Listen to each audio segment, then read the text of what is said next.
Evening everyone, just a very quick little, well, I consider this a treat. Thought I'd like to share it with you. It's something quick and easy, corn on the cob. Now, we barbecue corn on the cob quite a lot, and when the barbecue's not on, I have discovered that the Ninja doesn't do a bad job of these. So I'm just going to show you quickly. First of all, just get rid of all the hairy bits, because there's nothing worse than getting those stuck in your teeth. So clean them up. These aren't bad, but still clean them all off. Any obvious bits, take them off. Right, okay, leave them there. That's not too bad. Okay. Now, this is our butter. There we go. I'm using slightly salted butter, and what I'm going to do tonight is I mix it with a very small amount of Jack Daniels and make it like a glaze. Jack Daniels is slightly sweeter than our Scotch, really delicious. So I'm just going to go to the microwave. I'm going to give that probably 1 minute just to bring it down so it's liquidy, and then I can mix the Jack Daniels into it and I'll show you the next step. I've just got this out the microwave a minute. That's quite ridiculous for butter. It actually took me 13 seconds to get it what I call mushy. Okay, that's what I'm looking for, so that I can make like a paste really. Okay, Jack Daniels. Oh God, that smells so good, but no, I'm not drinking it. Right, okay. What, teaspoon? 2 teaspoonfuls maybe? Don't put it all in, because you may find you just can't amalgamate it. The idea is we're making it into like an alcoholic sauce. You can do this without any booze in at all. I just find this gives it a really yummy flavour. Right, okay. And trust me, you're going to be putting this on a roast in your Ninja, so don't be frightened that there's any actual alcohol content, because by the time it roasts it out, so there's no worries there. I'm going to go for a tiny bit more, but as you can see, it's kind of absorbing it. Just keep turning until you get it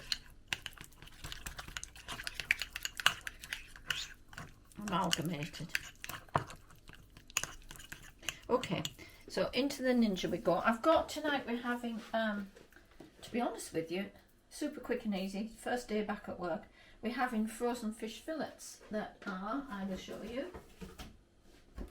just yours, very simple, already frozen in there, really easy tea for tonight. So these are going in here. Now I think these are going to take, they're slightly bigger than the ones I normally use, so I'm going to say 15 minutes. So what I'm going to do is I'm going to put it on 15. You can stop and start your Ninja anytime you want. So turn it on, helps if it's plugged in. So let's swap the plugs over. That's Ninja. Try that again. Yeah, there we go. I'm going to put it in 2. So we're going to put it on first. I'm going to go for a roast, because you've got to kind of think this is like your barbecue. So go roast, 190 degrees. I think that's going to be fine. So we leave that alone and we go time. Okay, it's 15, but I'm going to actually give it 17 and I'll come back to it. Right, and I'm going to put my fish on air fry. That's at 200 time. I'm going to come down on that and make that about the same, 17. Okay, what I'm going to do with the corn though, I will be stopping that after about 4 or 5 minutes, seeing if it's cooking nicely before I start applying the butter, because as we all know, the butter has a high burn point, so I don't want that butter burning in there. I just wanted to coat it and caramelize it. So let's crack on, let's get on with it. That's that. I need to put the air fryer when you get it. Air fryer, 200, come down to 17, start for that as well. Okay, that's on.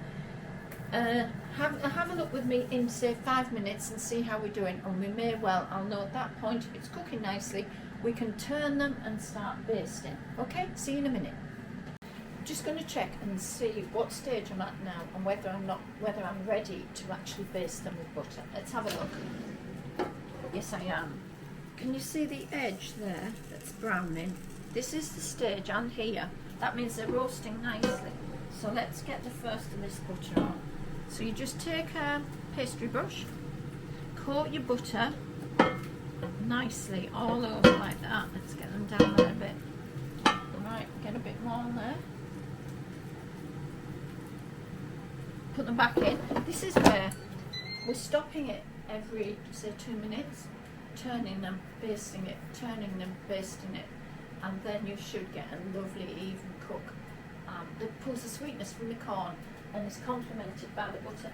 The next thing I will also do just before I finish is put some black pepper on.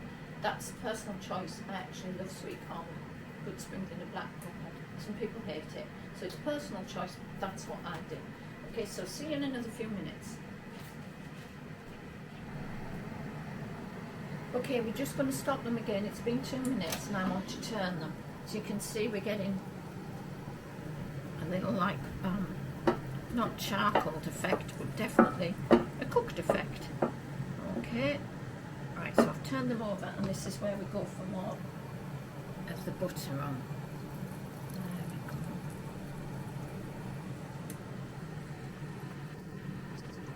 I do, when I've got these on the barbecue, I do stand and do exactly what I'm doing here actually. Only usually end up getting quite burnt as well, the heat of the barbecue. So this is kind of the, really is the easy way of doing it. Okay, they're going back in, back on. I don't know if you can see actually guys, just the little kernels on the corn are starting to brown and caramelise now. So I'm actually covering that and then I'm going to turn them and do the tops again so that I'm getting real good coverage. Oh yeah, they're starting to look good now. Very good.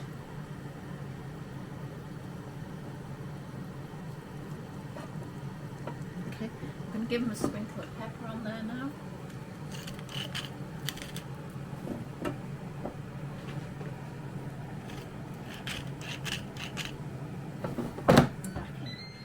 I'm just going to stop it now again. Come and have a look. This is looking really yummy. Okay, turn them again. And let's just give this some more of this lovely oozy butter.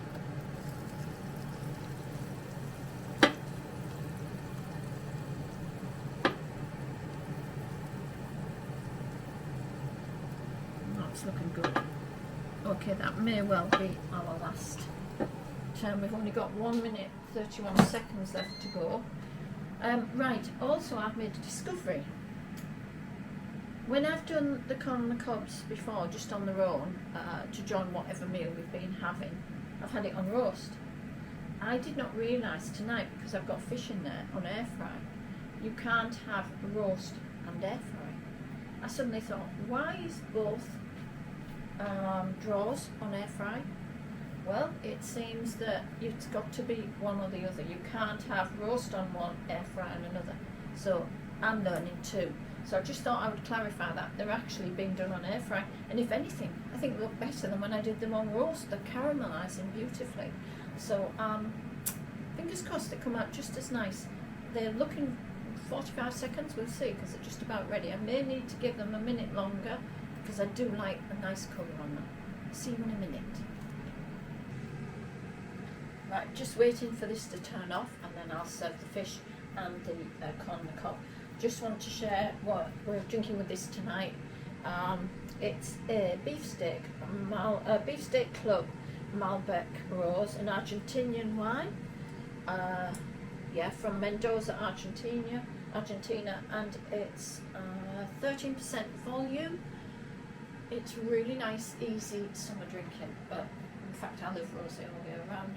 Citrusy, dry, which I love, not over sweet. I can't stand, my personal taste is I can't stand rosé that's too sweet. This isn't, it's fruity and dry, but really pleasant on the palate, especially when it's just perfectly cold. So I will enjoy this tonight. Right, that sounds as though Sounds as though everything's finished. I'll just try this. Oh God, that's good. That's just what I need tonight. Right guys, let's have a quick look. Oh wow, look. Can you see these? Well, they look beautiful to me. So I'm just going to put one up for me. For my cameraman, the husband. Okay, and let's get the fish.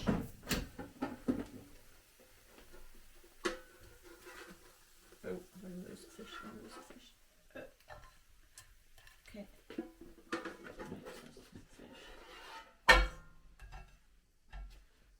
Okay, there we have it tonight. Very simple, very easy tea.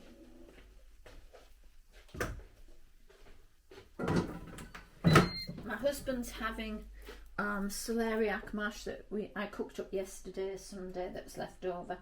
And I'm having sautéed Jersey potatoes. Okay, so hope you have a good tea tonight. Give it a try with the sweet corn. Works a treat. Cheers.